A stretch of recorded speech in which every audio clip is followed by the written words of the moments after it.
I stepped into the wedding hall, I saw the bride and groom. There was music on the speakers and a murmur in the room. I could not find the father or the master of the rite. I stepped into the wedding hall upon a windy night.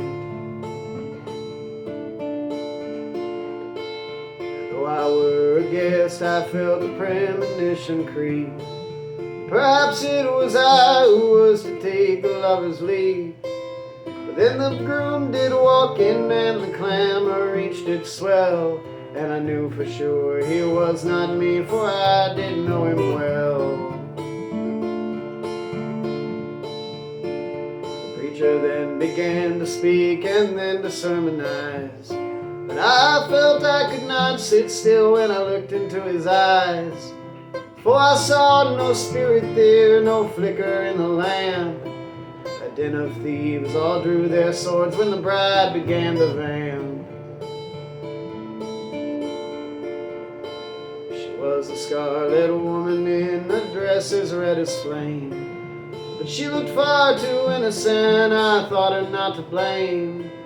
And then she smiled sweetly at me as she walked on by. Her eyes met mine and I declined to meet her in the sky. The bride and groom then took their place and then she took his hand.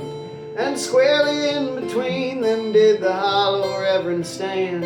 And I was there among the shades, I am ashamed to say, that I was smiling too when they excused our God away. I thought back to my ancient youth, back in another life, when I was often falling under fall's October sight, and a pretty country girl or two who wants to catch my eye. I hung my head there in the pew, ashamed to live a lie.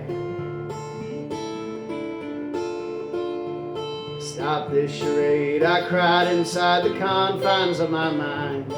But the bride and groom exchanged their vows and then began to bind. And the spirits gathered round and then the devil locked the door. And nothing I could say or do would stop the holy war.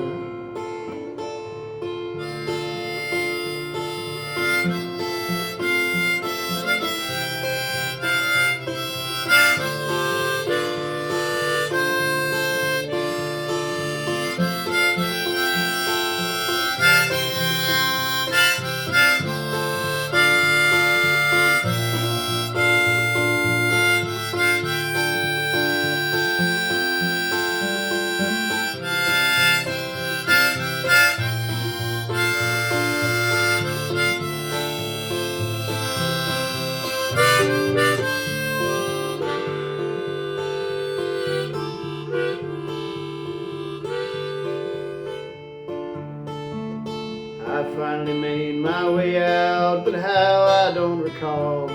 I've had my share of weddings, I've heard and seen them all, but never saw I anything like the secret ways of mud.